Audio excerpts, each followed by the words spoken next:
Hello there everybody. So this is a video on how to change the rear caliper on a Dodge Caravan. This is going to be the same procedure from your 2012, I believe, all the way up to your 2020.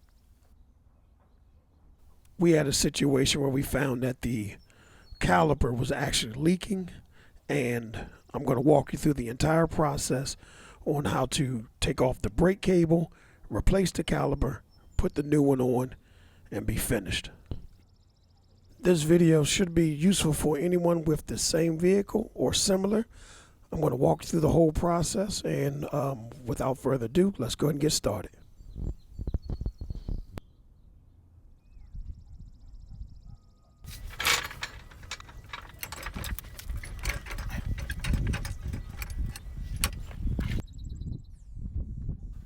So if you're like me and you want to use power for everything, I'm going to use my Ryobi impact driver to take these lug nuts off. This is a 19mm socket. It's a perfect fit. Works every time.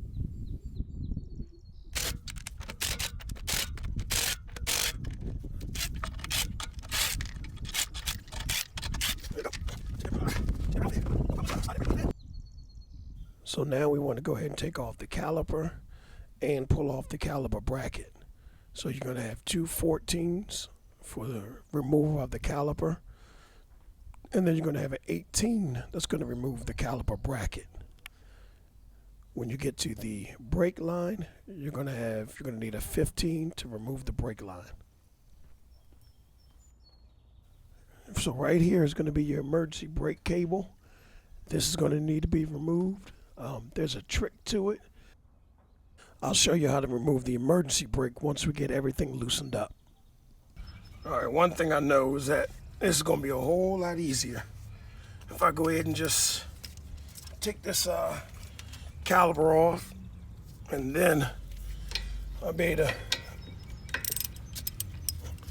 to move this whole unit around in my hand, and that'll make this a whole lot easier. So here's a spring that you're going to have to remove. Just use an ordinary standard screwdriver and just pry it up, and it'll remove that spring out of the way. And once you've gotten the spring out of your way, you can go ahead and remove the caliper. Sometimes it'll get stuck and it'll be difficult to remove, but just keep working with it. It'll come off. As soon as you've gotten the caliper to the side, you'll see that now you'll be able to grab a hold of the parking brake cable so that you can go ahead and start removing it from its clip. Now I'm going to be honest, the next part is probably the hardest part of the entire process of changing this brake caliper. So there's a piece of plastic that is actually holding the brake cable into place. This little plastic piece actually has two tabs that are holding it in place. So I used a pair of pliers to push these tabs in.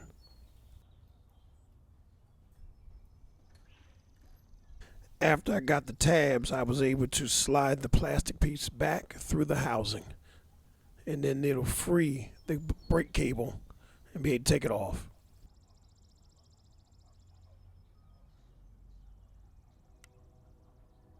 Once I was able to remove the brake cable, I can go ahead and start finishing. To remove the caliper bracket, I'm using 18mm sockets for the top and the bottom bolts.